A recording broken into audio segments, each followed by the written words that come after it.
Mrs. Ferrers died on the night of the 16th to the 17th of September, a Thursday. I was sent for at 8 o'clock on the morning of Friday the 17th. There was nothing I could do. She had been dead some hours. It was just a few minutes after 9 when I reached home once more. Is that you, James? What are you doing out there? Just hanging up my overcoat. Why don't you come and get your breakfast? Just coming. You've had an early call? Yes, King's Paddock, Mrs. Ferrers. I know. How did you know? The milkman told me. Well? Bad business. Nothing to be done. What did she die of? Heart failure? She died of an overdose of veronal. She's been taking it lately for sleeplessness. Must have taken too much. Nonsense. She took it on purpose. Now, why on earth should Mrs. Ferrers wish to commit suicide? A widow, still fairly young, very well off, and nothing to do but enjoy life. Now, what possible reason could Remorse. she have? Remorse? Yes. You're always so preoccupied, tinkering about your electric gadgets. You don't notice what's going on under your nose. You never would believe me when I told you she poisoned her husband. I'm more than ever convinced of it now. She's been haunted by what she did. 10 to 1, she's left a letter confessing everything. She didn't leave a letter of any kind. You'd thought she'd have left something for Roger Ackroyd. After all, they were practically man and wife. Caroline. And who could blame them? I mean, after all, Mrs. Ackroyd died of drink, and Mrs. Ferrers' husband was an alcoholic. If his sister-in-law hadn't descended on him from Canada, they'd have been married by now. Now, where are you going? I'm going down to the village, Caroline. I've got better things to do than sit around here listening to gossip. Shepherd! Just the man I wanted to get hold of. This is a terrible business. Now, you've heard then. I'm very sorry, Ackroyd. It's worse than you know. Look here, I've got to talk to you. Can you come back with me now? Hardly. I've got 3 patients to see, and I must be back by 12 to see to my surgery. Then dine with me tonight. My sister-in-law will be there, and Flora. Oh, and Hector Blunt's coming along. But I'll think of some excuse to get away from them. I must talk to you. I went home thoughtful, to find several patients waiting in the surgery. I had dismissed the last of them, as I thought, when I perceived one more patient, Ackroyd's housekeeper, Miss Russell. Good morning, Doctor. I should be much obliged if you'd look at my knee. I took a look, but I was very little wiser when I had done so. I prescribed some liniment, but she seemed inclined to linger. Not that I believe that anything will do me much good. I don't believe in all these drugs. Drugs do a lot of harm. Look at the cocaine habit. Suppose you are a slave of the drug habit. Is there any cure? I answered her as best I could, but for the life of me I couldn't understand what she was getting at. Then she asked me whether there were any poisons so rare that they baffled detection. I wondered whether in some roundabout way she was trying to question me about Mrs. Ferrers. I was quite relieved when Caroline sounded the gong for lunch. What's the trouble with Ralph Peyton? There isn't any. And why is he staying at the Three Boars instead of Fernley Park with his foster father? Ackroyd didn't mention him. He arrived at the Three Boars yesterday morning and he's still there. Last night he was out with a girl. One of the barmaids? No, that's just it. He went out to meet her. I don't know who she is, but I can guess. Flora Ackroyd. But why not see her at Fernley? Secretly engaged. Old Ackroyd won't hear of it, and they have to meet this way. And there's another thing. I was walking through the wood this morning when I heard voices. Did you? I did. One of them was Ralph's. And do you know what he said? I can't imagine. He was talking to a girl. I didn't manage to see who it was. How deeply frustrating for you. And he said it was on the cards that the old man, I suppose he meant Ackroyd, was likely to cut him off without a shilling. And he said he needed the money and didn't want the will to be altered. What do you make of that? Good Lord. What is it? An enormous vegetable marrow has just landed on the lawn. It must have come over the garden wall. Our new neighbour, I suppose. Oh, Mr. Poirot. The man you say looks like a retired hairdresser. I'd better go and have a word with him.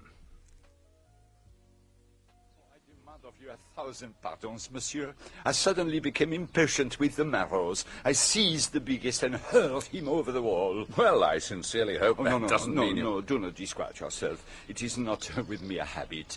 But can you figure to yourself, monsieur, that a man may work towards leading at last a life of leisure, and then, when he has attained it, he yearns for the old busy days and the old occupations he thought himself so glad to leave? Oh, yes, I understand it well enough. A year ago, I came into a legacy, enough to enable me to realize a dream.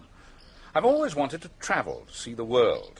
Oh, that was a year ago, and I'm still here. Ah, but you can still realize that dream whenever you choose. No longer, alas. I was foolish, and worse than foolish. Greedy. Oh, you speculated. An Australian gold mine. And now? I have nothing. Well. I would be very pleased if you would present that marrow to your sister. Oh, thank you. By the way, I should like to ask you a question. You doubtless know everyone in this tiny village. Who is the young man with the very dark hair and eyes and the handsome face? Well, that must be Ralph Peyton, the adopted son of Mr. Ackroyd. Of course, I should have guessed. You know Mr. Ackroyd? Mr. Ackroyd knew me in London when I was at work there. Oh, I have asked him to say nothing of my profession down here. Indeed.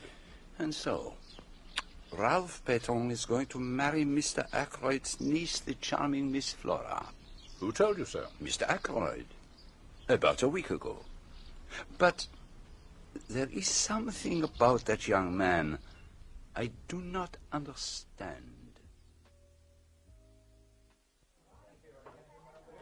Hello, Sarah. Oh, hello. Do you know where I can find Mr. Peyton? Oh, he's just... Shepherd, glad to see you. One person I am glad to see in this infernal place. What's the place been doing to you? It's a long story. Things haven't been going very well with me, Doctor. Not to mince matters, I'm in the devil of a mess. In fact, I haven't the least idea what to do next. What's the matter? It's my confounded stepfather. What's he done? It isn't what he's done yet, but what he's likely to do. I'm fairly up against it this time. It was just a few minutes before 7:30 when I reached Fernley Park. The night was such a fine one that I had preferred to come on foot. Parker, the butler, relieved me of my overcoat and then withdrew. Raymond, Ackroyd's secretary, was passing with a handful of papers. Good evening, Doctor. Coming to dine, or is this a professional call? Good evening, Raymond. I brought the black bag just in case. I'm expecting a summons to a confinement. Why don't you go into the drawing room? You know the way. I must take these papers to Mr. Ackroyd. I'll tell him you're here. Just as I was turning the handle of the door into the drawing room, I noticed a sound from within. The shutting of a window, I took it to be. Oh, I was just coming out. Miss Russell, I'm afraid I'm a few minutes early. I don't think so. It's after 7:30. I must be going now. They'll all be down in a moment. I only came in here to see that the flowers were all right. My eye was caught by what I believe is called a silver table, the lid of which lifts, and through the glass of which you can see the contents. There were 1 or 2 pieces of old silver, a baby shoe that was said to have belonged to King Charles I, and some Chinese jade figures. Wanting to examine one of these more closely, I lifted the lid. It slipped through my fingers and fell. And that was the sound which I had heard. Admiring the family curios, Doctor. Flora, how lovely you look. I don't believe Charles I ever wore that nasty little thing at all. But you haven't congratulated me yet. Haven't you heard? Well, I have heard rumours. I'm going to marry Ralph.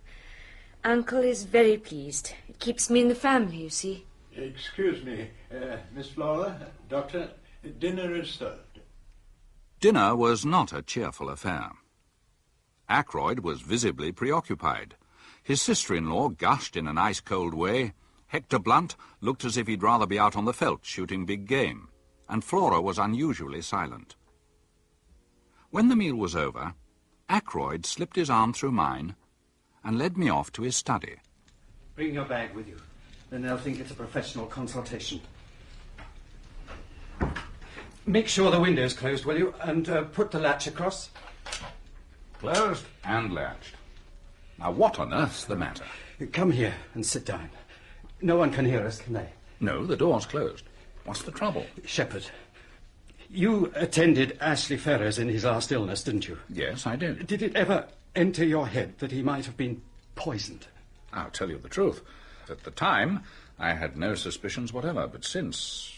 Well, it was mere idle talk of my sister's that first put the idea into my head. He was poisoned.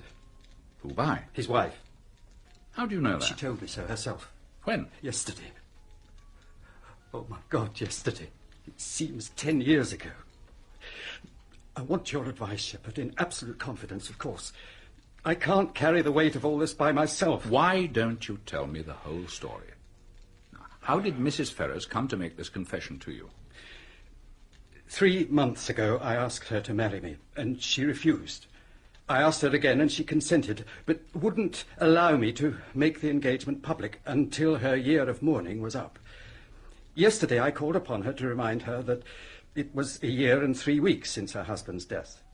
And without the least warning, she broke down, completely. She told me everything, her hatred of her brute of a husband, her growing love for me, and the dreadful means she had taken. Poison. Oh, my God. I'm very sorry. It must have been terrible for you. It seems that there is one person who has known all along, who has been blackmailing her for huge sums. It was the strain of that which drove her nearly mad. Who was the man? She wouldn't tell me his name.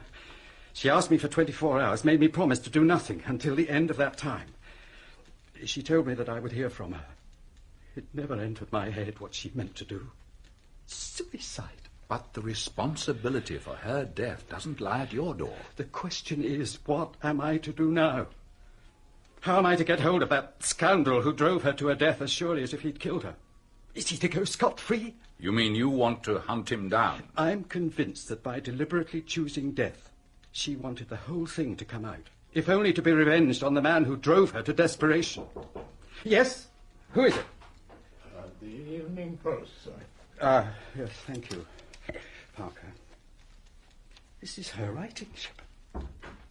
She must have gone out and posted it last night, just before she... Read it. My dear, my very dear Roger, a life calls for a life.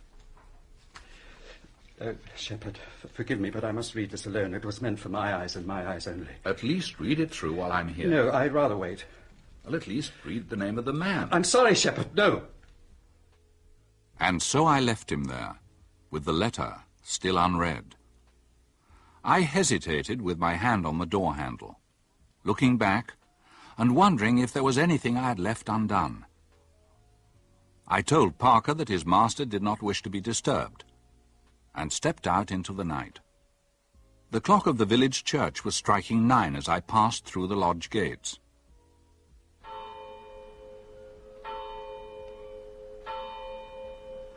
Is this the way to Fernley Park, sir? Oh, these are the lodge gates. Oh, thank you, sir. I'm a stranger in these parts, you see. 10 minutes later, I was at home once more. That'll be Mrs. Bates. The baby might at least have waited till the morning. Ah, no peace for the wicked. Yeah? What did you say? What? Certainly, I'll come at once. What is it, James? That was Parker telephoning from Fernley.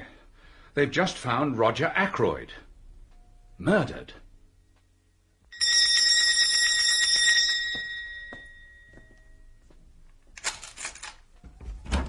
Where is Dr. Shepherd. Where is he? I beg your pardon, sir? Mr. Ackroyd, don't stand there staring at me, man. Have you notified the police? The police, sir? What's the matter with you, Parker? You said your master had been murdered. The master murdered? That's impossible. Didn't you telephone me not 5 minutes ago and tell me that Mr. Ackroyd had been found murdered? No, indeed, sir. I wouldn't dream of doing such a thing. You mean to say that this is all a hoax? That there's nothing the matter with Mr. Ackroyd? Where is he? He's still in the study, I fancy, sir. The ladies have gone to bed, and Major Blunt and Mr. Raymond are in the billiard room. I think I'll just look in and see him for a minute. I know he didn't want to be disturbed again, but this practical joke has made me uneasy. Quite so, sir, yes. Well, if you don't object to my accompanying you as far as the door. Not at all. Come along. Ackroyd! Ackroyd! The door's locked. Ackroyd! Ackroyd! It's Shepherd! Let me in! Look here, Parker. I'm going to break the door down, or rather we are. Now I'll take responsibility. Oh, well, if you say so, sir, yes.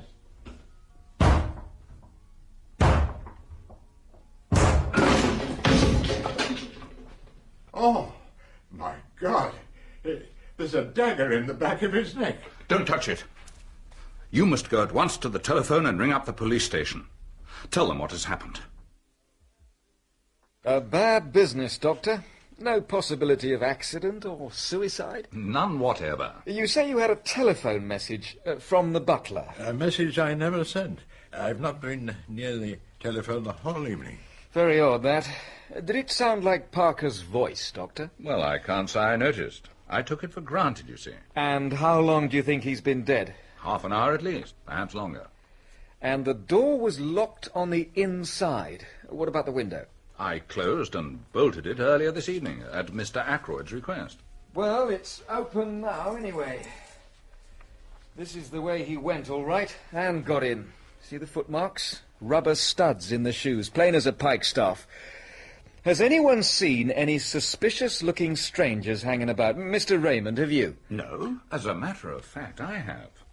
I met a man this evening, just as I was turning out of the gates. He asked me the way to Fernley Park. And what time would that be? Just 9 o'clock. I heard the church clock. And did he come here, Parker? No, sir, no. No one's been to the house at all this evening. Except through the window. When was Mr. Ackroyd last seen alive? Oh, probably by me, when I left at around 10 minutes to 9. He told me he didn't wish to be disturbed, and I repeated the order to Parker. Just so, sir, yes. Mr. Ackroyd was certainly alive at 9:30, for I heard his voice in here talking. Who was he talking to, Mr. Raymond? At the time, I took it that it was Dr. Shepherd who was with him, but now it appears that the doctor had already left. You didn't happen to catch any of the conversation, did you? I did catch just a fragment, and it struck me as distinctly odd. He said something like, the calls on my purse have been so frequent of late that I feel it is impossible for me to accede to your request. A demand for money. It could be that we have here a very important clue. Still, one thing's clear. Mr. Ackroyd was alive and well at 9:30. If you'll excuse me, sir, Miss Flora saw him after that. Miss Flora? Yes, sir, yes, about 9:45, that would be. I was bringing a tray with whiskey and soda when Miss Flora, who was just coming out of this room, you see, she stopped me and she said her uncle didn't want to be disturbed. I must see Miss Ackroyd at once, but I don't want to worry her about the murder just yet. Ask her to come to the billiard room, would you? I don't understand. What has happened? I mean, what do you want me to tell you? It's just this, Miss Ackroyd. Parker says you came out of your uncle's study at about 9:45. Is that right? Quite right. I had been to say good night to him. Do you mind telling us what passed between you and your uncle? I went in to say good night and kissed him, and he said something about my frock looking nice, and then he told me to run away as he was busy. But why are you asking me these questions? What's happened? It's bad news, I'm afraid, my dear. Your uncle... Yes? This is going to be a shock for you.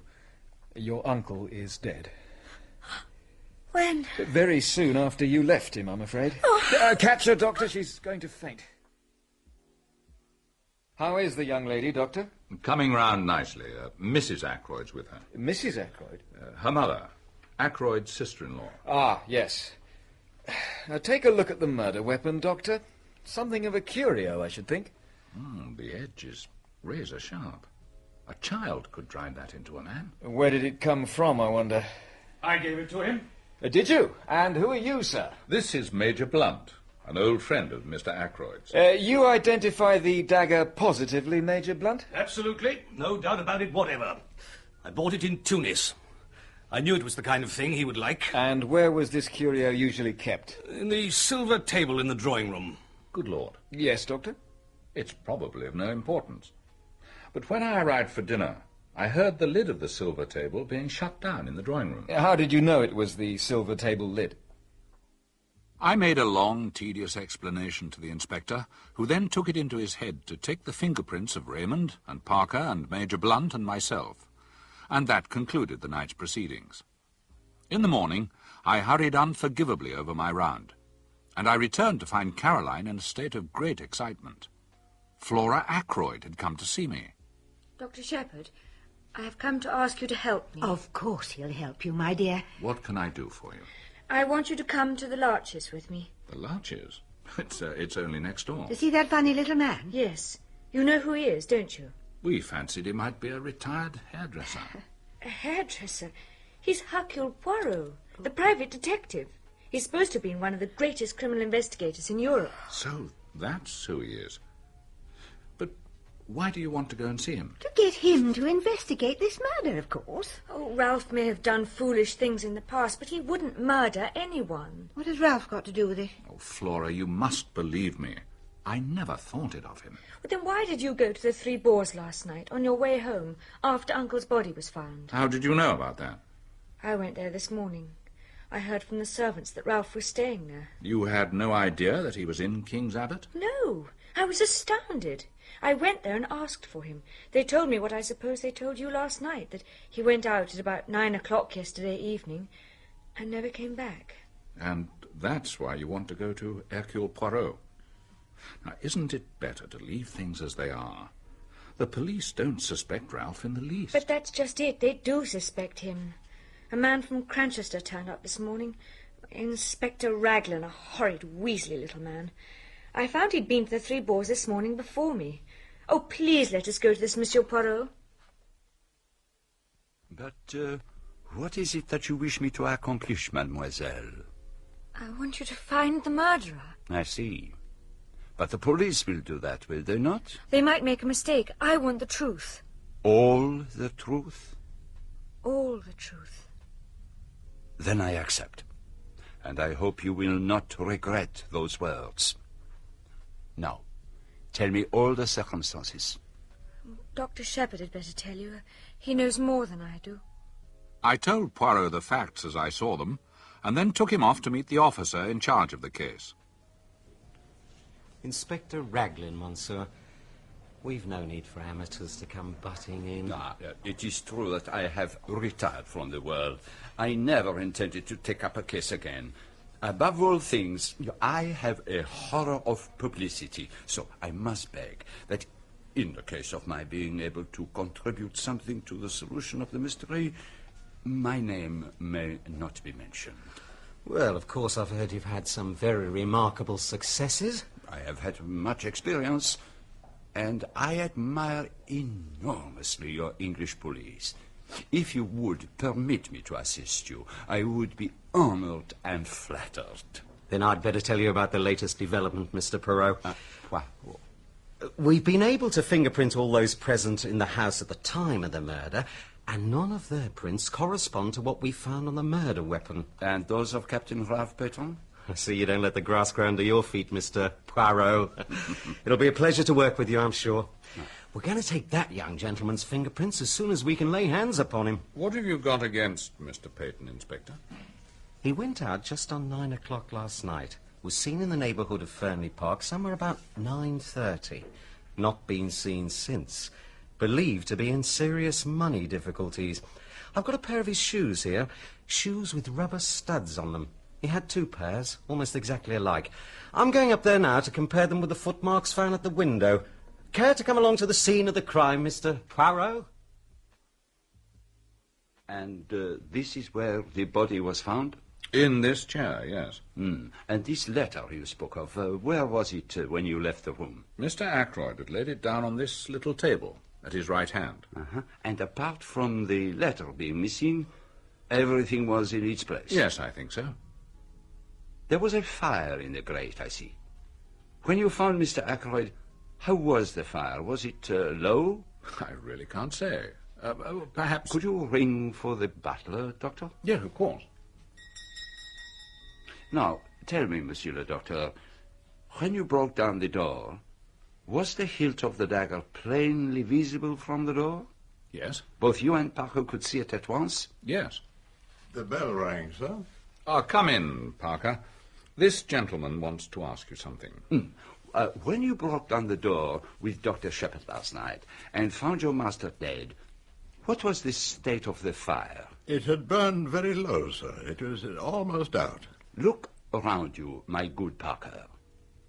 Is this room exactly as it was then? The curtains were drawn, sir, and the electric light was on. Anything else? Yes, sir, yes. The chair to the left of the door was drawn out a little more. Mm-hmm. Just show me. Yes. Ah.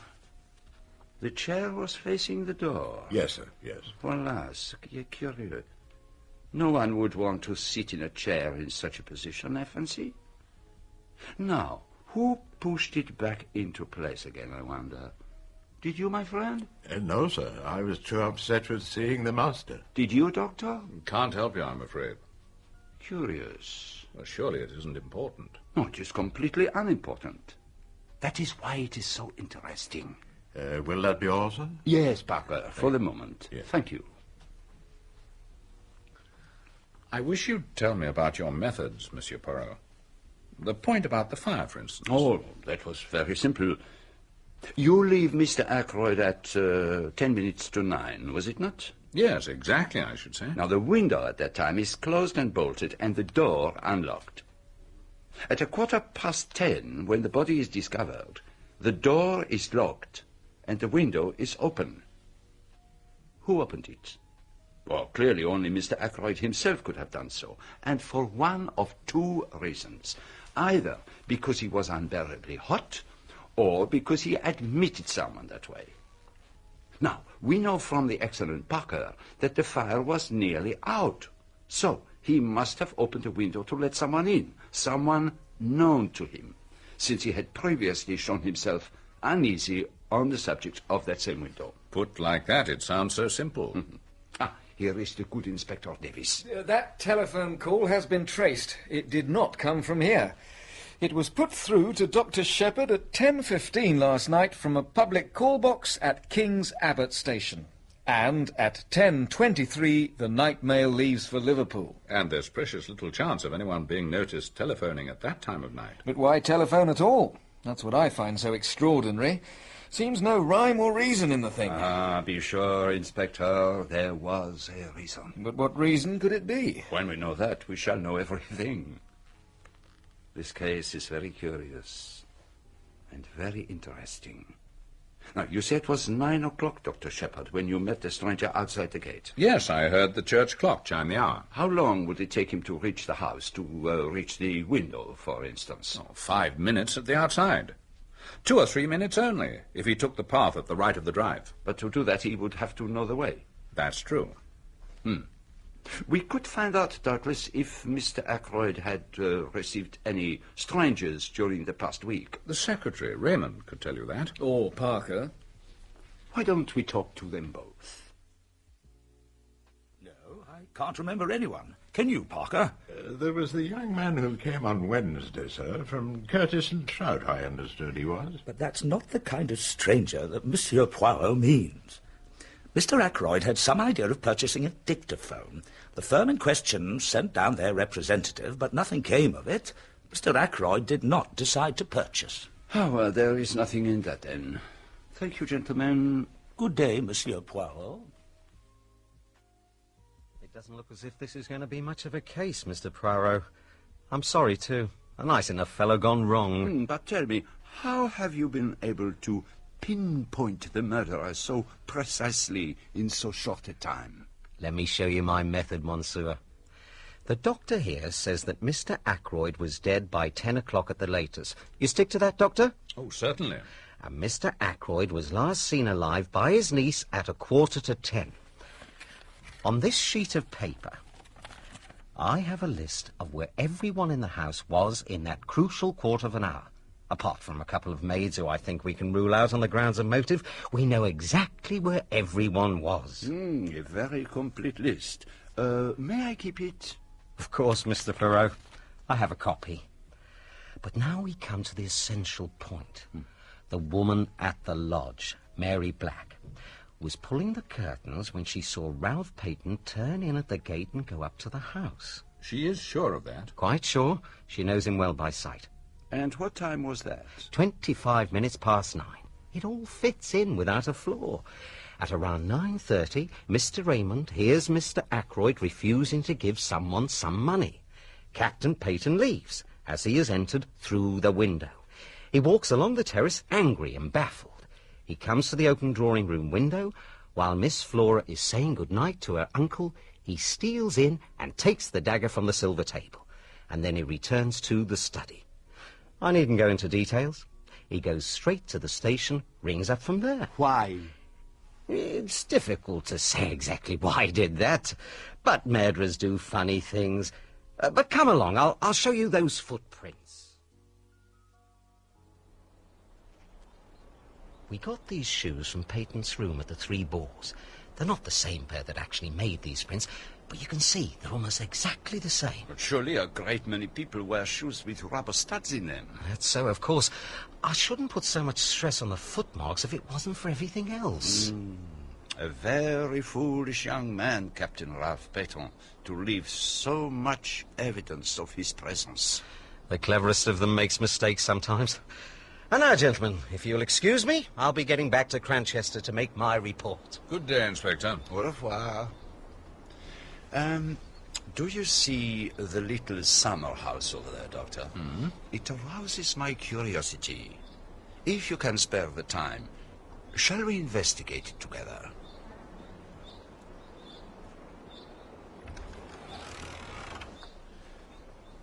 It doesn't look as if we're going to find anything interesting in here. Deck chairs, croquet set. Well, perhaps it was not to be expected. But, what is this? What have you found? A scrap of stiff white material. Cambric, I think you call it. What do you make of it, my friend? A scrap from a torn handkerchief, And what is this? Do you see, Doctor? A goose quill, by the look of it. A goose quill and a fragment of a handkerchief. But remember, a good laundry does not starch a handkerchief. Shall we go back to the house? Une belle propriété, Fernley House. Who inherits, I wonder? You had not thought of that before, eh? No, I wish I had. I wonder just what you mean by that. Simply that... Oh, no. You would not tell me your real thought. Everyone has something to hide. You believe that? Of course, my friend. But it is not easy to hide things from Hercule Poirot. He has a knack of finding out. But let us walk a little further. The air is pleasant today. England is very beautiful. Oh, and so are English girls. Do you see, my friend, the pretty picture below us? Flora Ackroyd and Major Blunt. How charming they look, sitting together by the goldfish pond. Like Peleas and Melisande. But we must interrupt their little idyll, I fear. I must talk with the Major.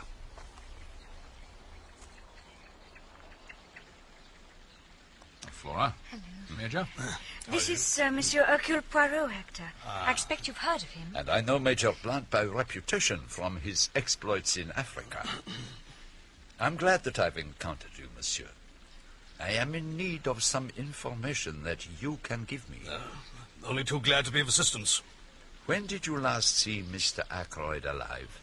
At dinner. And you neither saw nor heard anything of him after that? Didn't see him. Heard his voice. Oh, pardon me, what time was that? About 9:30. I was walking up and down smoking in front of the drawing-room window. I heard Ackroyd talking in his study. To whom was he talking? Haven't the faintest idea. I only heard Ackroyd's voice. Can you remember what the words were? I'm afraid I can't. Something quite ordinary and unimportant. I didn't give it much attention. Oh, I thought I saw a woman disappearing into the bushes. Just a gleam of white, you know. I must have been mistaken. That is most interesting. Thank you, Major. It's nearly lunchtime. We'd better be getting back. Oh, you will lunch with us, Monsieur Poirot? I should like you to meet my mother. You'll stay too, won't you, Doctor? I'd be happy to. And I shall be delighted. Oh, we'll see you in a few minutes, then. What hair! The real gold. They will make a pretty pair. She and the handsome Captain Peyton. And there is something gold that glistens in the water. Do you see, Doctor? There, among the weed. What have you found? A wedding ring. And there is something written inside it. From R. March 13th. This is Monsieur Poirot, Mother. I told you about him this morning. Oh, yes, he is to find Ralph, is he not? He is to find out who killed Uncle. Such a dreadful thing to happen. I can't help feeling it must have been an accident of some kind. Roger was so fond of handling queer curios. His hand must have slipped or something. And this is Mr. Hammond, our solicitor. Mr. Hammond, I desire a little information from you. You are acting on behalf of Captain Ralph Peyton? Not so. I am acting in the interests of justice. Miss Ackroyd has asked me to investigate the death of her uncle. I take it you will not object to telling me the terms of Roger Ackroyd's will? I have no objection, Monsieur Poirot, but perhaps we should have Mr. Raymond in with us. I'll go and fetch him. The terms of the will are quite simple. After paying small legacies to Miss Russell and Mr. Raymond and certain charitable bequests... Now, the charitable bequests, they interest me not. Oh, quite so. The income on £10,000 worth of shares to be paid to Mrs. Cecil Ackroyd during her lifetime. Miss Flora Ackroyd inherits £20,000 outright. The residue, including this property and the shares, to his adopted son, Ralph Peyton. Mr. Ackroyd possessed a large fortune? A very large fortune. Captain Peyton will be an exceedingly wealthy young man. Now, as to the question of money, Mrs. Ackroyd, have you all you need for the present? Ready money. If not, I can arrange to let you have whatever you require. There shouldn't be any problem there. Mr. Ackroyd cashed a cheque for £100 yesterday for wages and other expenses due today. At the moment, it is still intact. Where is this money? In his desk? No, he always kept his cash in his bedroom, in an old collar box, to be accurate. I think we ought to make sure the money is there before I leave. Certainly, I'll take you up there. Inspector Ragland will have the key for the door. He kept his money like that, in an unlocked drawer. Mr. Ackroyd had perfect faith in the honesty of all his servants. Ah, quite so. Here is the money. Sure. You will find the 100 intact, Mr. Hammond. Mr. Ackroyd put it in the collar box in my presence last night. £100? There's only 60 here. Impossible. See for yourself. So, either he paid out that £40 sometime last evening, or else it has been stolen. If Mr. Ackroyd paid that money away himself, it may have a bearing on the mystery of the crime. What about the servants? Have you missed anything before, Mrs. Ackroyd? Oh, no. None of them leaving or anything like that? The parlour maid is leaving, I believe. When? She gave notice yesterday. Any idea why? No, I have nothing to do with the servants. Miss Russell attends to household matters. Then perhaps Miss Russell will be good enough to arrange for us to have a word with her.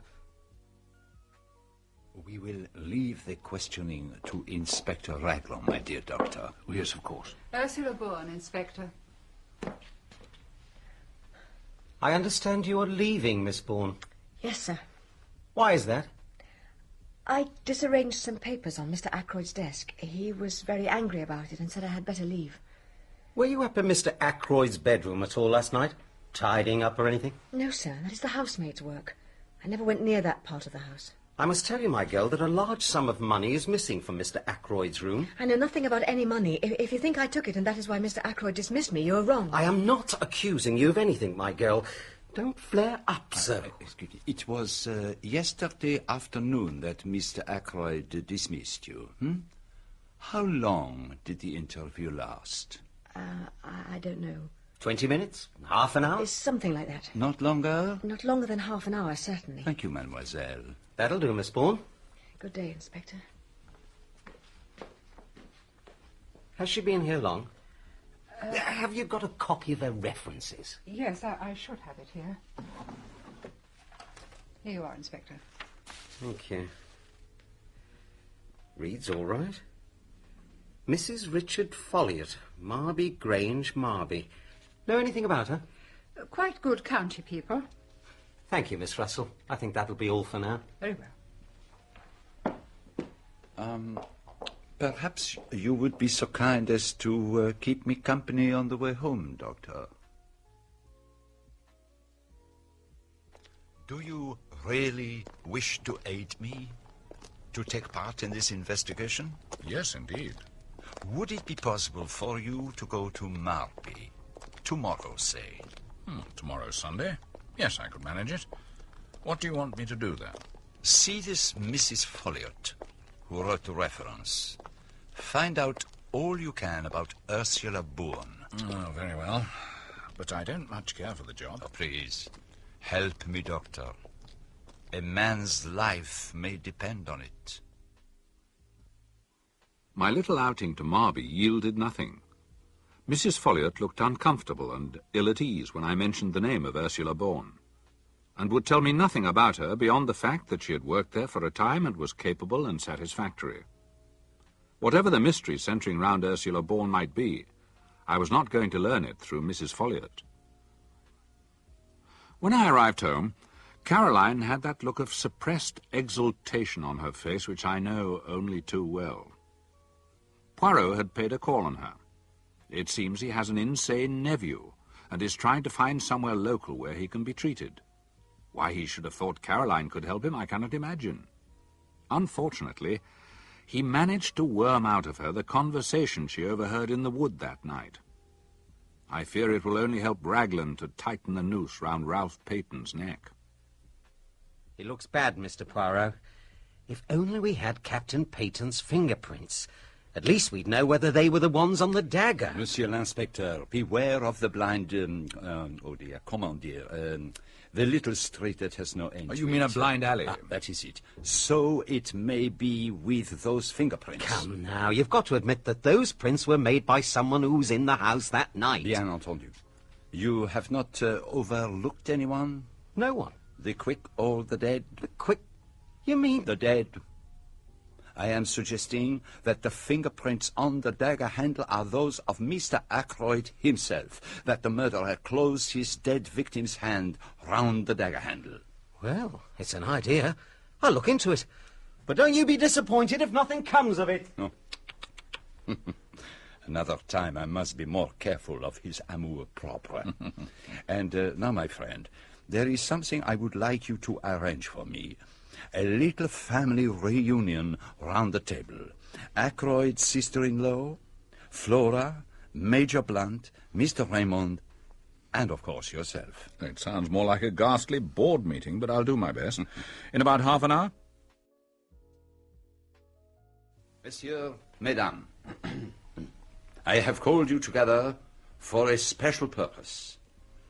To begin with, I want to make a special plea to Mademoiselle. To me?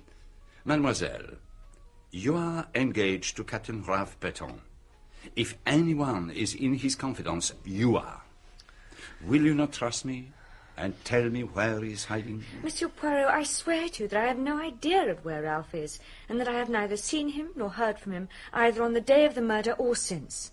Bien, that is that. Now, I appeal to the others who sit round this table. If you know where Ralph Peyton is hiding, speak out. Understand this? I mean to arrive at the truth. I mean to know. And I shall know, in spite of you all. How do you mean, in spite of us all? Every one of you in this room is concealing something from me. It may be something unimportant, trivial, which is supposed to have no bearing on the case, but there it is. Each of you has something to hide. Come now. Am I right?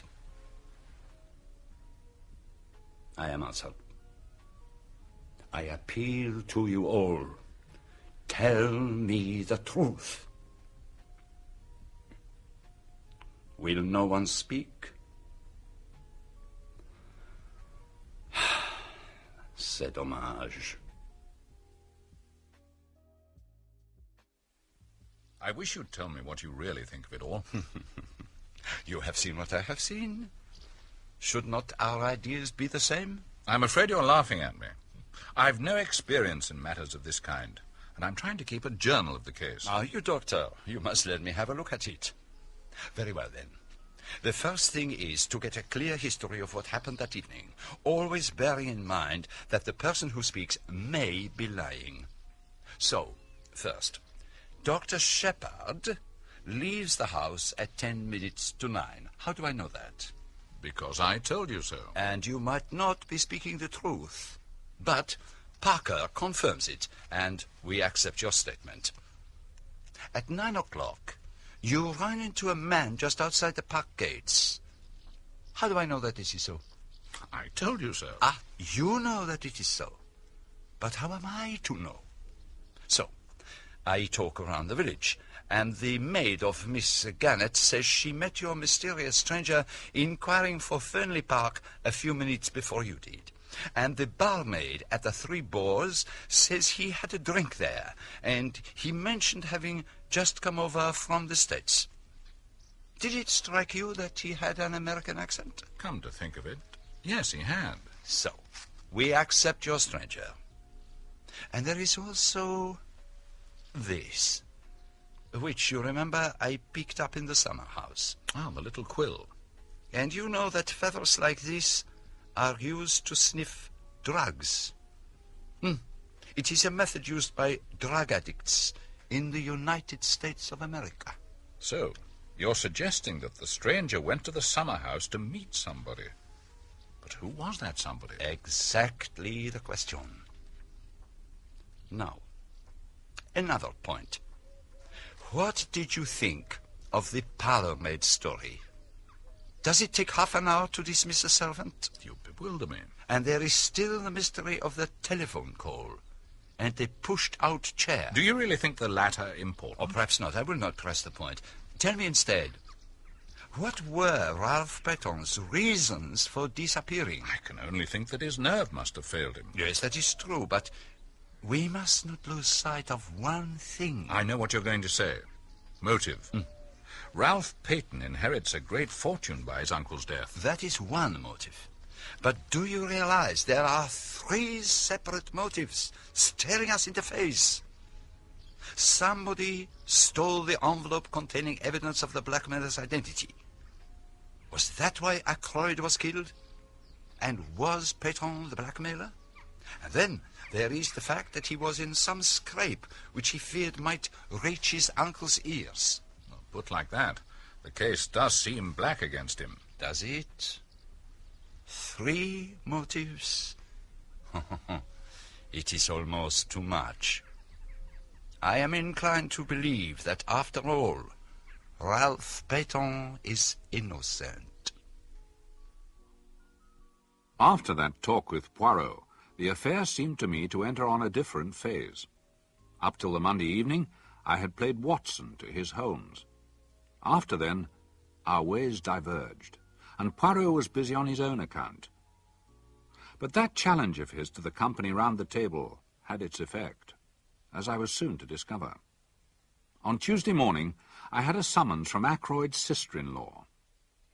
I thought, Doctor, that you might explain it all to Monsieur Poirot, because it's so difficult for a foreigner to see our point of view, and you don't know what I had to contend with. Every slightest bill I ran up had to be gone over with Roger, as if he had a few miserly hundreds a year, instead of being one of the wealthiest men in these parts.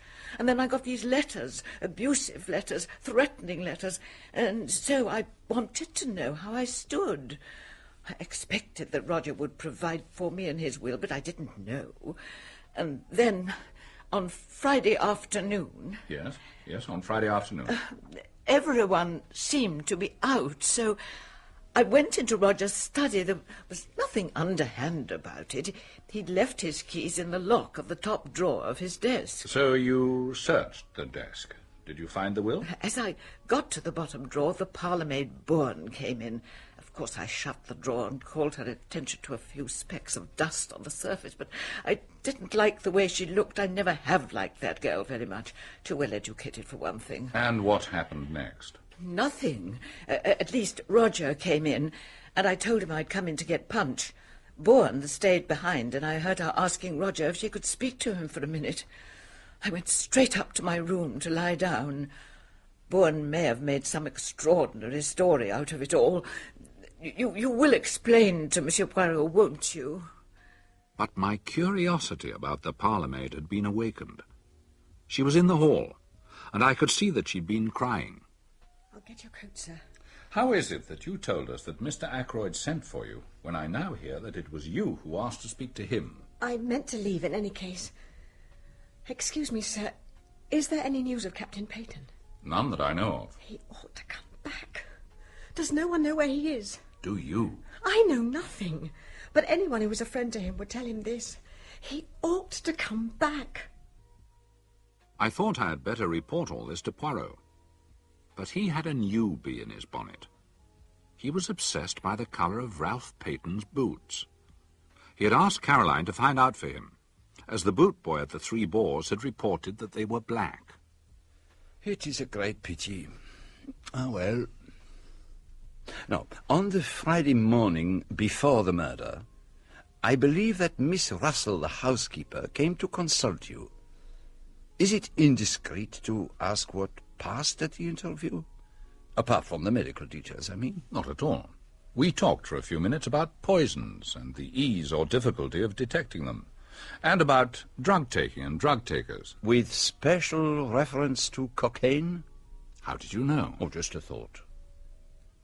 Have you come to any conclusions about the case? None at all, except to wonder whether one of our conclusions is wrong or too hasty. And what is that? We've assumed that the blackmailer of Mrs. Ferrers is necessarily the murderer of Mr. Ackroyd. Mightn't we be mistaken? Very good indeed. I wondered if that idea would come to you. But we must remember one point. The letter disappeared. Still, that may not necessarily mean that the murderer took it. When you first noticed the body, Parker may have abstracted the letter unnoticed by you. Parker? Yes, Parker. I wonder. It is in my mind to try a little experiment with Parker. How say you, my friend? Will you accompany me to Fernley? I believe you wanted to see me, Monsieur Poirot. Mademoiselle Flora, I have to confide in you a little secret. I am not yet satisfied of the innocence of Parker. I propose to make a little experiment with your assistance. I wish to reconstruct some of his actions on that night. Will you help me? Of course, Monsieur Poirot. Excellent. Here he comes. My good Parker, you've brought the tray and the decanter as I requested? Good. Now, I wish you to aid me in a little experiment. I have placed a colleague on the terrace outside the study. I want to see if anyone there could have heard the voices of Miss Ackroyd and yourself. A reconstruction of the crime, sir? Exactly. Now then, you came from the outer hall, and where was Mademoiselle? Here, just outside the study door. Quite right, sir, yes. I had just closed the door. Yes, miss, yes. Your hand was still on the handle, as it is now. Yeah. Then play me the comedy. Oh, Parker, Mr. Ackroyd doesn't want to be disturbed again tonight. Is that right? Yes, miss, yes. But I fancy you used the word evening instead of tonight. Very good, miss. Shall I lock up as usual? Yes, please. And then I went back to my room. Admirable. Oh, by the way, Parker, are you sure there were 2 glasses on your tray that evening? Who was the second one for? I always bring 2 glasses, sir. Is there anything further? No, nothing. I thank you. Yes. And thank you too, Miss Ackroyd. That was most helpful. I'm glad you got what you wanted. What was the point of the question about the glasses? Oh, one must say something. That particular question did as well as any other. At any rate, I know now something I wanted to know. Monsieur Poirot. Mr. Raymond? Just received a call from the police.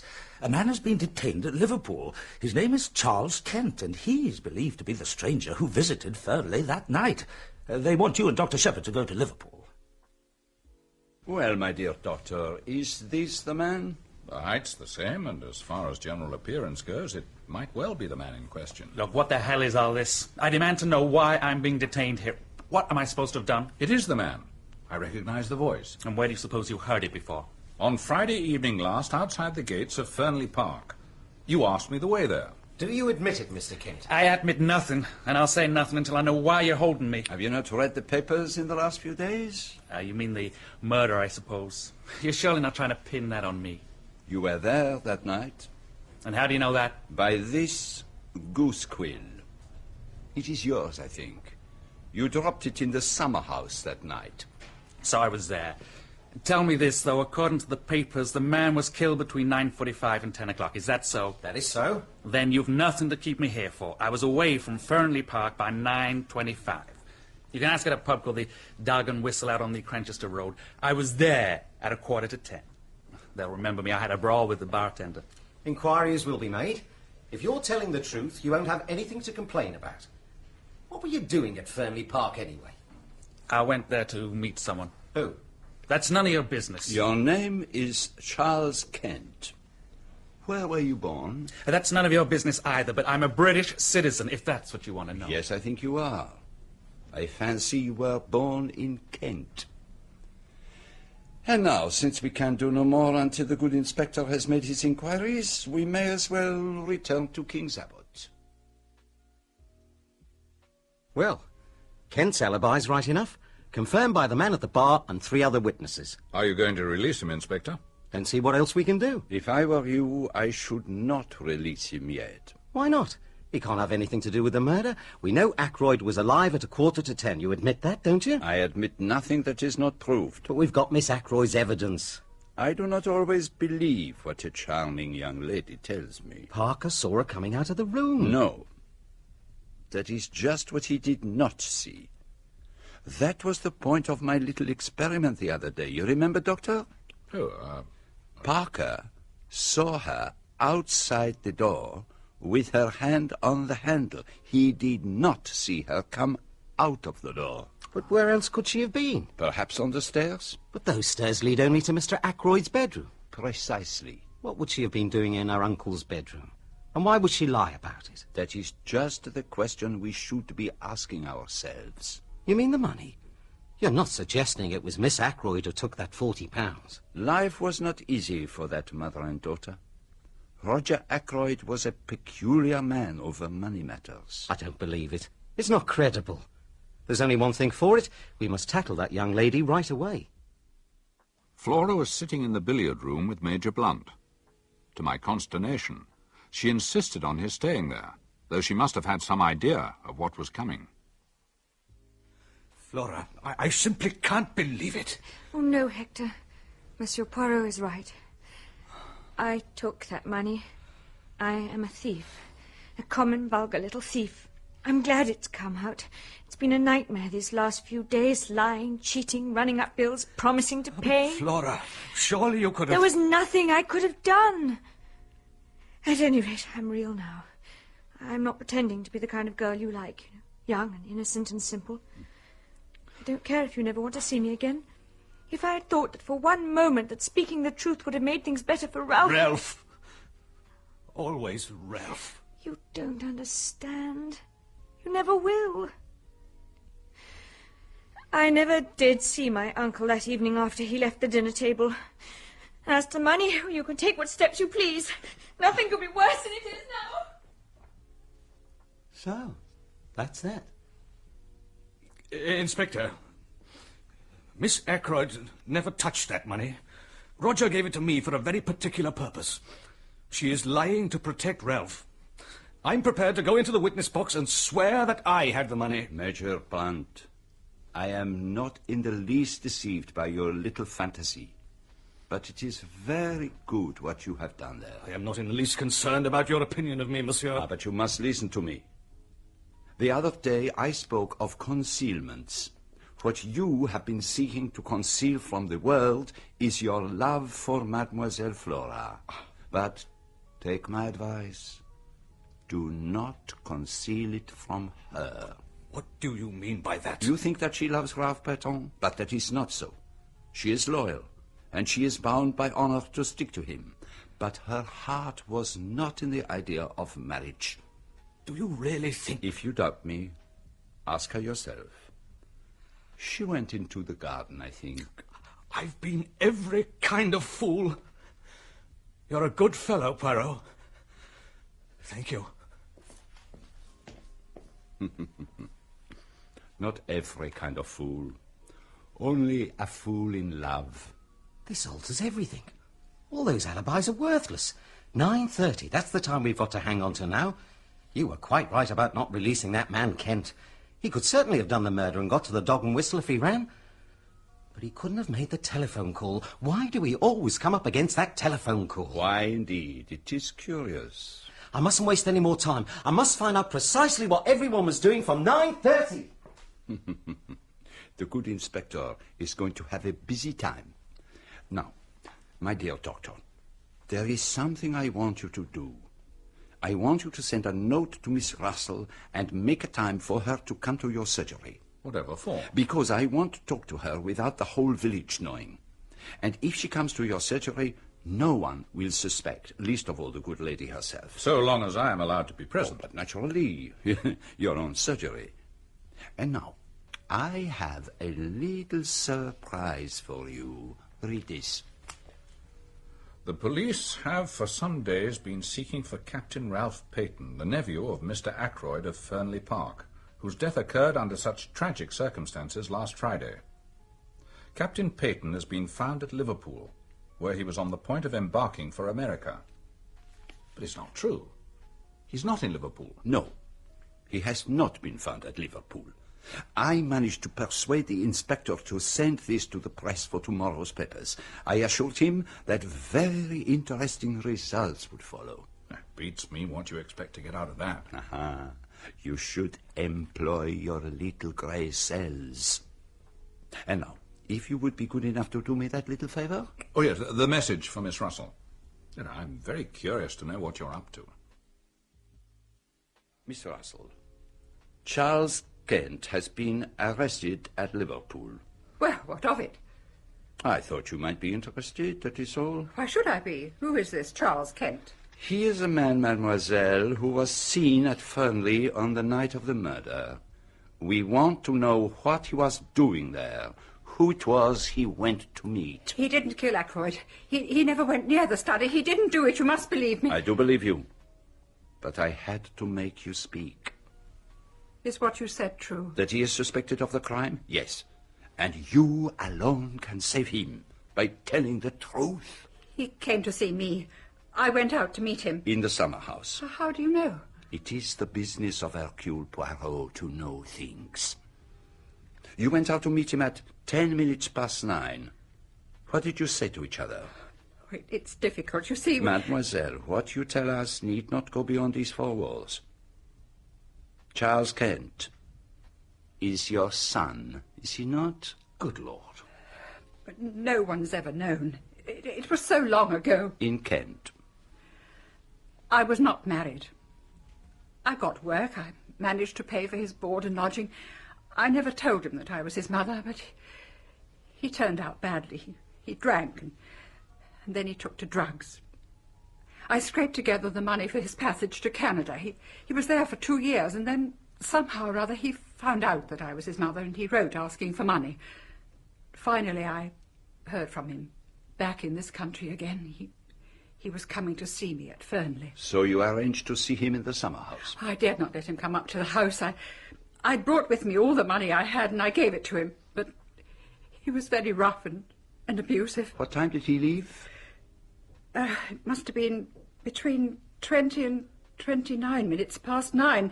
It was not yet past when I got back to the house. Which way did he go? By the way he came. The path to the lodge gates. I think that is all. The paragraph inspired by Poirot duly appeared in our daily paper the next day.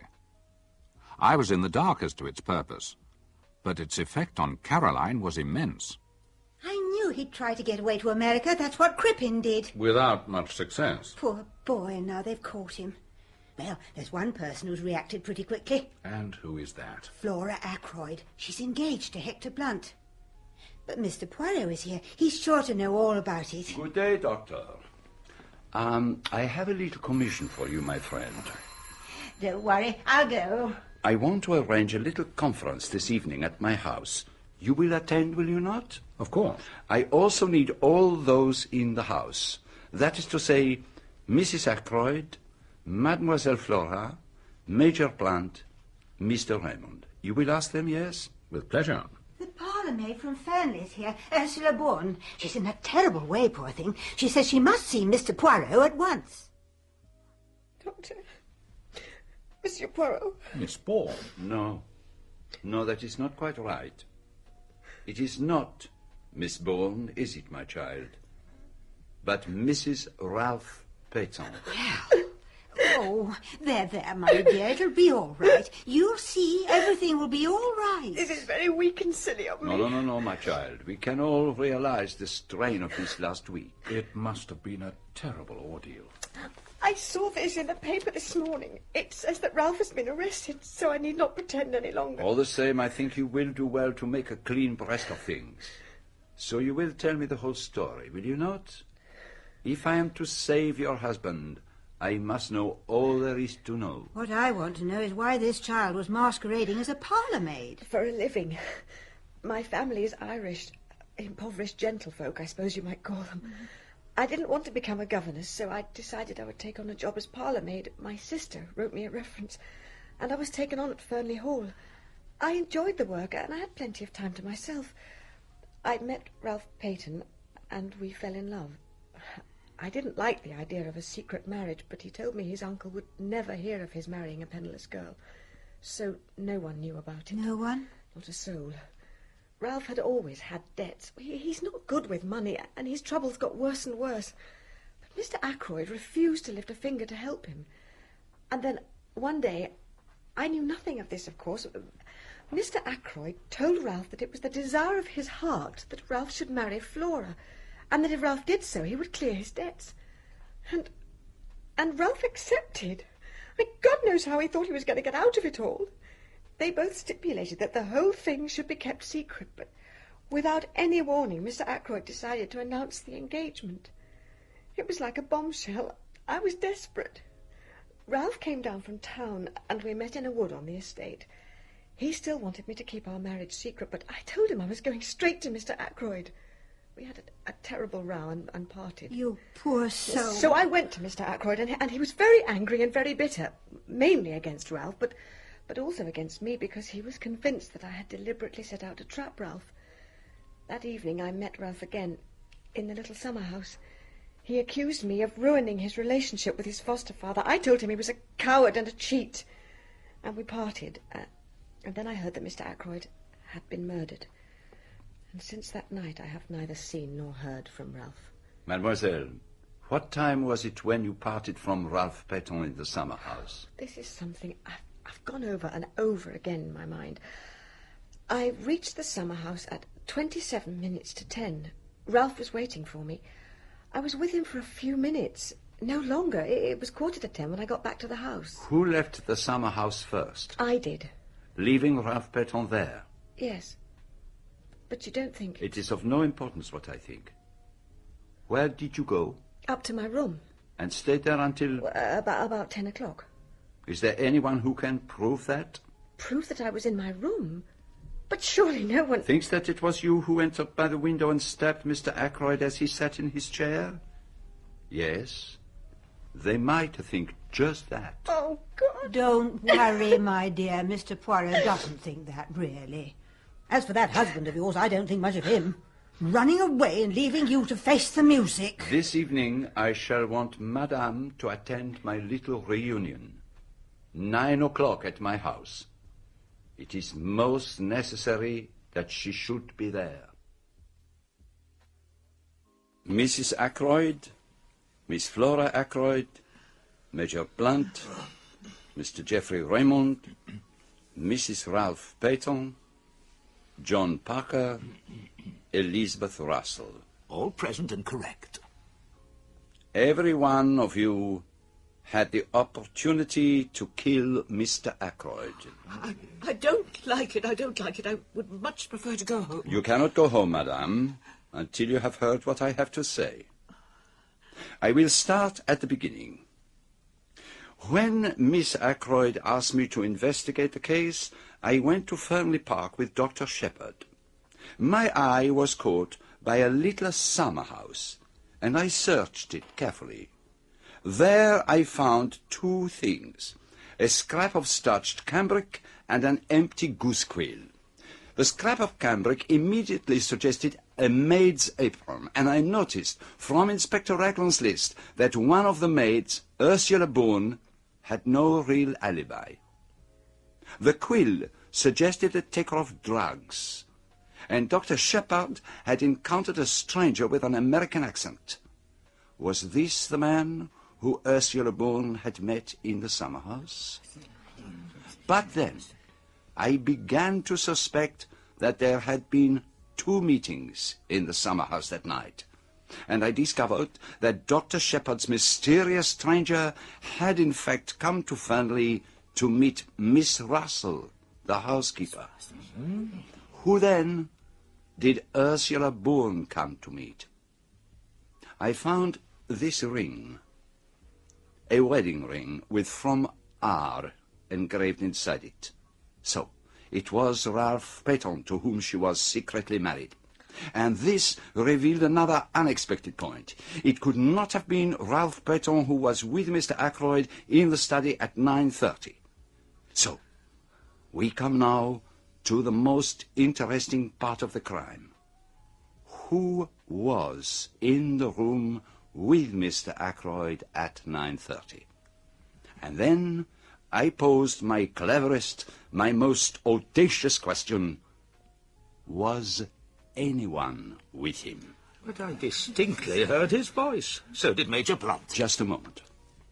From the beginning of the case, I have been struck by one thing, the nature of the words which you overheard, Mr. Raymond. It has been amazing to me that no one has seen anything odd about them. The calls on my purse have been so frequent of late that I fear it is impossible for me to accede to your request. Now, would any man use such a phrase in talking to another?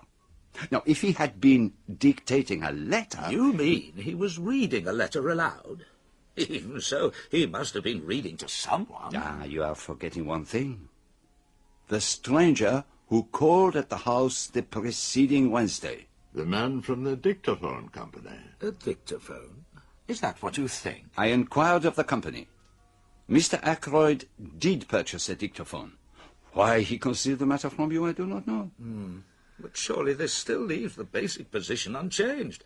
Mr. Ackroyd was alive at 9:30, since he was speaking into the dictaphone. It seems clear that this Charles Kent person was, in fact, off the premises by then. As to Ralph Peyton, if only he would come forward. That is your advice, yes? That he should come forward? Certainly. If you know where he is. I do know where he is. He is there, in the doorway. Oh, Ralph! Do you remember when I accused you all of concealing something from me? 4 of you gave up your secrets. But Dr. Shepherd did not give up his. He met Ralph Peyton on the way home from the scene of the crime. I did. I told him that suspicion was bound to fall on him, or if not on him, on the girl he loved. I realized that the only thing I could do was to go into hiding. And Dr. Shepherd said he thought he could find somewhere for me. And so he did. It took me some time to work out where. A hotel? No. Lodgings? Even more emphatically, no. And then I saw a home for the mentally unfit. I invent a nephew with mental trouble. I consult Mademoiselle Shepherd as to suitable homes. And in a very little time, I find Captain Peyton. Dr. Shepherd has been very loyal, but I now see that I should have come forward and faced the music. But you see, in that home, I knew nothing of what was going on.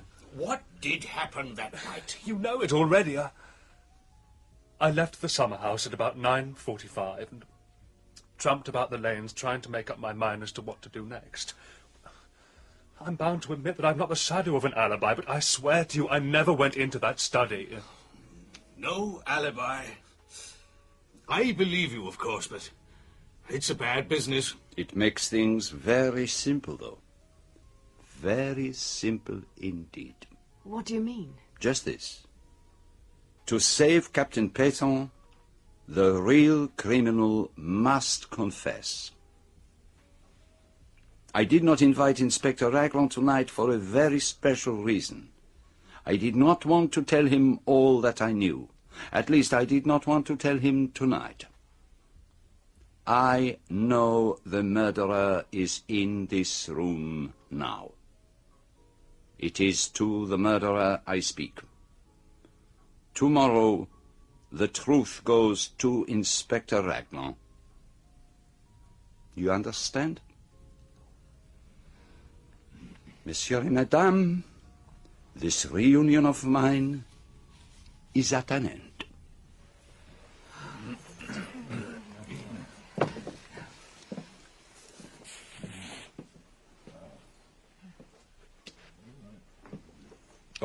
Stay a moment, Doctor. I would like to talk to you. Certainly.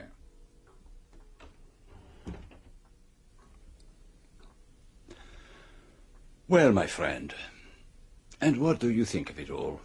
I don't know what to think.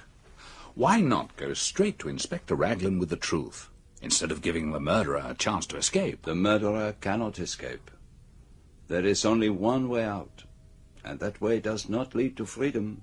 You really believe that one of those people here tonight committed the murder? Yes, my friend. Which one? Let me share my thoughts with you, Doctor. I will take you the way that I have traveled myself, and you will see that all the facts lead indisputably to one person. Let us start with the telephone call. I satisfied myself that the call could not have been sent by anyone in the house, and therefore I concluded that it must have been sent by an accomplice. I was not pleased by that deduction, but let it stand for the minute. I next examined the motive for the call. Its only result was that the murder was discovered that night instead of the following morning. You agree with that? Yes. Mr. Ackroyd had given orders that he was not to be disturbed, so nobody would have been likely to go into the study. But what was the advantage of that? The only idea I could get hold of was that the murderer, knowing that the crime had to be discovered at a certain time, could make sure of being present when the door was broken in. And now we come to the second fact. The chair pulled out from the wall. Inspector Raglan didn't seem to place much importance on that. Picture the scene for yourself. The chair stood in a direct line between the door and the window. The window?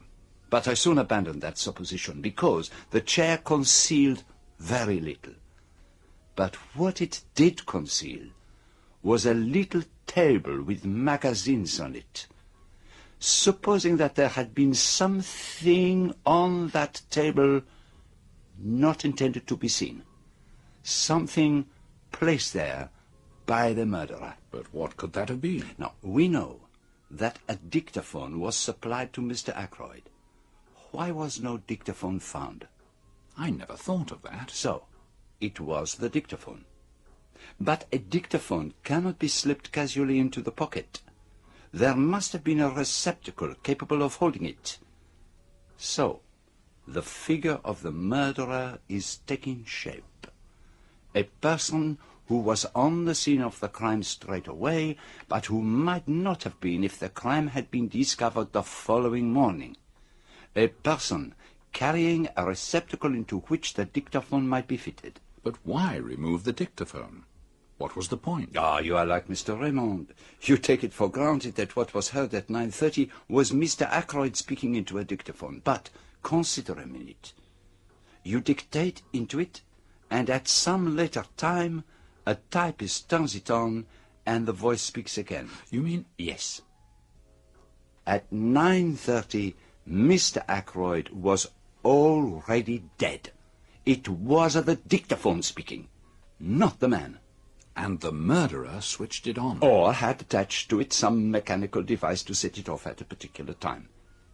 Now we come to the footprints on the window ledge. Two conclusions were open to me. They might really have been made by Ralph Peyton, or they were made by somebody deliberately trying to throw suspicion onto him. Now, one pair of Peyton's shoes had been obtained from the three bores by the police, and I found out that he had 2 pairs. If my theory was correct, the murderer must have been wearing the other pair. But if that was so, then Peyton must have had some other kind of footwear. That was why I asked your sister to find out about Peyton's boots. But it was the colour. No. That was to obscure my reason for asking. And the first question I asked Peyton when I found him was what he was wearing on his feet that night. And he replied at once that he had worn boots. Now there is one further point. The murderer must have had the opportunity to take the dagger from the silver table. But anyone might have done so. Yeah, possibly. But let us look at the figure we are building up. A person who was at the Three Bores earlier that day, who could have taken Peyton's shoes. A person who knew Ackroyd well enough to know about the dictaphone. A person who had the opportunity to take the dagger. A person who had the study to himself for a few minutes after the crime was discovered, and who had with him a receptacle for hiding the dictaphone, such as a black bag. In fact, yourself, my dear doctor. You're mad. No, I am not mad. What on earth had I to gain by murdering Ackroyd? Safety. It was you who blackmailed Mrs. Ferrars. Who could have had a better knowledge of what killed her husband than the doctor attending him? When you spoke to me that first day in the garden, you mentioned a legacy. But that was your way of accounting for the £20,000 you exacted from Mrs. Ferrars. You lost most of it in speculation, and then you put the screw on too hard, and Mrs. Ferrars took a way out that you had not expected. If Mr. Ackroyd had learned the truth, he would have had no mercy on you. You were ruined forever. And the telephone call? You can explain that, I suppose. I will confess to you that it was actually my greatest stumbling block when I found that a call had actually been put through to you from King's Abbot Station. And then, when I came to see your sister that morning you were over at Marby, I inquired what patients you had had on that fatal Friday. Among your patients that morning was the steward of an American liner, the Orion. Who more suitable than he to be leaving for Liverpool that evening? But on what pretext did you get him to phone through to you from King's Abbot Station? I sent a wireless message to the steward of the Orion asking him a certain question. This is his reply. Dr. Shepherd asked me to leave a note at a patient's house. I was to ring him up from the station with the reply. The reply was, no answer. It was a clever idea. The call was genuine. Your sister saw you take it. But there was only one man's word as to what was actually said. Your own. And so what happens now? Remember what I said. The truth goes to Inspector Raglan in the morning. But for the sake of your good sister, I am willing to give you the chance of another way out. There might be, for instance, an overdose of a sleeping draught. You comprehend me? Captain Ralph Petton must be cleared. I suggest you finish that journal of yours. A strange end to my story. I meant it to be published as the history of one of Poirot's failures. Odd how things pan out. My greatest fear all through has been Caroline. I fancied she might guess. Well, she will never know the truth. There is, as Poirot said, one way out. What shall it be? Veronal? It would be a kind of poetic justice. Not that I take any responsibility for Mrs. Ferrer's death. It was the direct consequence of her own actions. I feel no pity for her. I have no pity for myself either. But I wish Hercule Poirot had never retired from work and come here to grow vegetable marrows.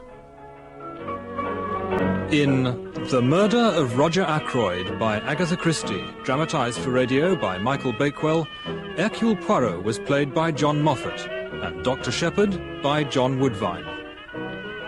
Roger Ackroyd, Lawrence Payne, Raymond, Peter Gilmore, Caroline, Diana Olsen, Miss Russell, Eva Stewart, Flora, Zela Clark, Mrs. Cecil Ackroyd, Joan Matheson, Ursula Bourne, Karen Archer, Hector Blunt, David Goodland. Inspector Raglan, Richard Tate, Inspector Davis, Simon Cuff, Ralph Peyton, Paul Sir, Kent, Peter Craze, Hammond, Alan Dudley, and Parker the Butler was played by Derek Guyler. The play was directed by Enid Williams.